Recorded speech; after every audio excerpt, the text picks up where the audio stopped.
Comment est calculée la valeur d'une unité d'une crypto-monnaie? Ça peut être le Bitcoin, l'Ethereum, d'autres altcoins. Je vais vous montrer tout ça dans cette vidéo et nous allons voir des termes aussi, par exemple comme la capitalisation de marché, les volumes, les offres en circulation, pour que vous compreniez tout à ce sujet.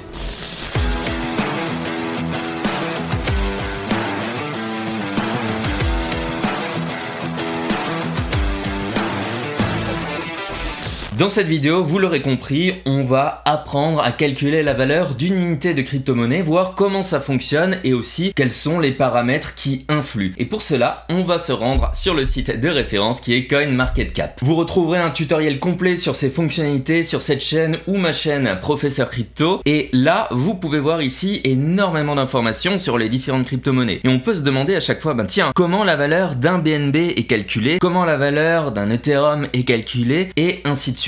Pour ce faire, on va prendre un exemple super simple, on va partir directement sur, par exemple, le XRP. En allant sur la page du XRP, on se retrouve du coup avec diverses informations, le cours du XRP, qu'est-ce qui se passe sur les réseaux sociaux, les données. Bref, ce qui nous intéresse, nous, c'est de savoir comment est calculé en fait ce fameux 0,723 et ça va dépendre en fait des paramètres qu'on va retrouver ici, alias la capitalisation de marché, la capitalisation boursière diluée, le volume, ça on va l'utiliser juste pour comprendre un peu les tendances, et bien entendu l'offre en circulation. Pour rappel aussi, la valeur d'une crypto-monnaie monte ou descend en fonction de l'offre et de la demande, de la quantité de crypto-monnaie disponible, du nombre d'achats et aussi de ventes, et bien entendu la quantité d'argent qui va se jouer à chaque fois sur chaque achat, sur chaque vente. Plus il y a des personnes qui vont acheter cette crypto-monnaie, plus des personnes vont mettre par exemple des dollars dans cette crypto-monnaie, plus elle va prendre de la valeur. Et à l'inverse, plus des personnes vont vendre, plus la valeur va descendre. Et les médias, le FOMO, les personnes qui commencent à lire des petites informations qui disent oh non c'est le moment de vendre ou c'est le moment d'acheter, vont influencer énormément la montée ou la descente d'une crypto-monnaie et de son cours. Ça c'était juste un petit rappel et nous ce qui nous intéresse c'est du coup de savoir comment est calculé ce 0,723 qui est affiché actuellement. Bien vous voyez ici il y a la capitalisation de marché et la capitalisation boursière totalement diluée. Qu'est-ce que ça veut dire tout ça? Et bien avant toute chose il faut comprendre ce qu'est l'offre en circulation. Actuellement il y a 48% de XRP qui circulent dans le monde au travers de toutes les personnes. Ce qui veut dire que 52 autres pourcents ne circulent pas. Ils sont bloqués quelque part dans des contrats intelligents au travers notamment par exemple de mécaniques de vesting, c'est-à-dire que ces tokens-là, ces XRP, sont bloqués pendant des mois ou des années et ils vont potentiellement se libérer peu à peu et être injectés dans le marché. Si on libère d'un coup toute une crypto-monnaie, eh bien on va diluer justement sa valeur. Si maintenant on commence à la donner de manière un tout petit peu régulière et diluée sur du long terme, eh bien c'est comme si on créait quelque chose, une ressource, comme par exemple l'or qui est limité sur la Terre. On va miner de l'or, on va faire des recherches sur la planète et on va en trouver. On va en trouver demain, on va en trouver dans 2-3 mois, on va en trouver d'autres dans un an et puis peut-être dans 100 ans il n'y en aura plus à trouver sur notre planète. C'est à peu près la même mécanique ici quand on voit une offre en circulation. Il y a une partie qui est libérée, qui a été trouvée et il y a une partie qui est bloqué numériquement, mécaniquement et qui va être relâché progressivement pour justement pas faire perdre de la valeur à tout ça et qu'il y ait toujours en fait ce mécanisme d'offre où on va trouver justement un tout petit peu plus de XRP et en même temps la valeur va augmenter s'il y a des achats ou descendre s'il y a de la vente. Donc actuellement dans le monde il y a au moment de cette vidéo 48% de XRP qui est en train de circuler et tout le reste ne peut pas être acheté ou vendu ou sont bloqués et il y a un total maximal de ça. Ce qui veut dire qu'il n'y en aura pas un de moins ou pas un de plus. Généralement, quand on émet une crypto-monnaie, on va avoir une quantité qui est définie. Ce n'est pas forcément le cas de toutes les crypto-monnaies, mais c'est généralement le cas des bonnes crypto-monnaies. Parce que sinon, on peut en émettre un peu n'importe comment, comme l'euro ou le dollar. Si vous voyez où je veux en venir.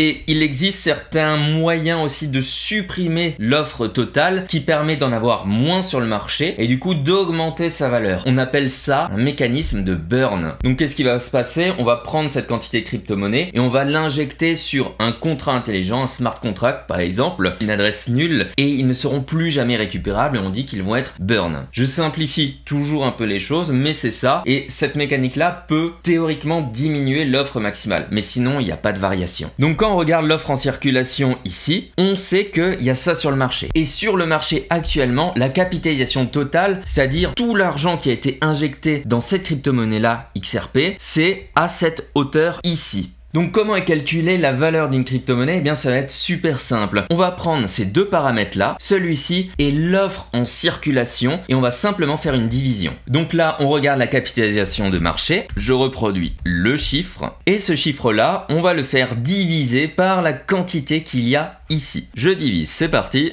Et j'appuie sur Entrée. Et voilà, on retrouve ce chiffre-là, 0,074111, qui est sensiblement proche de celui-là. Bien entendu, il y a des petites virgules ici que j'ai pas inclus et ici aussi, ce qui explique la petite différence qu'on peut voir justement entre ce chiffre-là et ce chiffre-là. Donc voilà comment vous pouvez calculer la valeur d'une crypto-monnaie. Maintenant, petite précision, c'est qu'on a vu à côté, il y a cette partie offre totale qui est importante et la capitalisation boursière totalement diluée. Si on vient ici, on va voir des informations, la capitalisation boursière si l'offre maximale était en circulation. Donc on peut reprendre ce calcul là et le diviser par l'offre maximale et vous allez voir on va retomber sur un chiffre qui est très similaire. Je marque le chiffre et je vais le diviser par l'offre maximale et on retombe sur voilà un chiffre qui est quasiment similaire. Pourquoi il y a ces deux calculs? Eh bien c'est très simple, on fait un calcul par rapport à l'offre actuelle où on a accès à une certaine quantité de tokens, de crypto-monnaies, donc là alias 48%,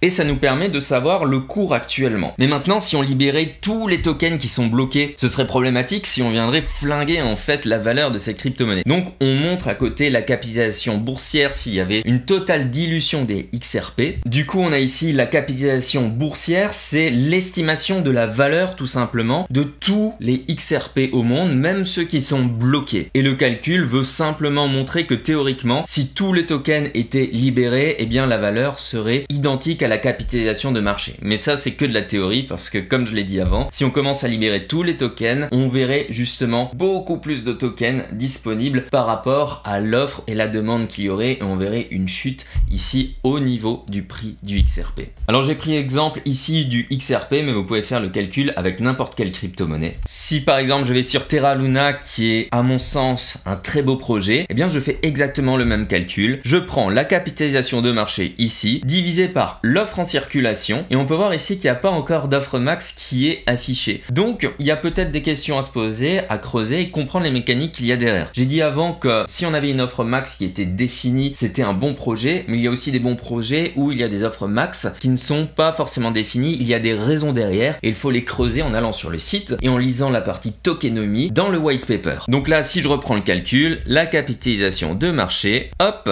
et l'offre en circulation et on retombe bien sur le même prix. Voilà, j'espère que cette vidéo vous a permis d'y voir plus clair et de comprendre mieux en fait les termes de capitalisation de marché, de définition de prix et d'offre en circulation. Je vous souhaite en tout cas une très belle journée, prenez soin de vous et de votre business, ciao!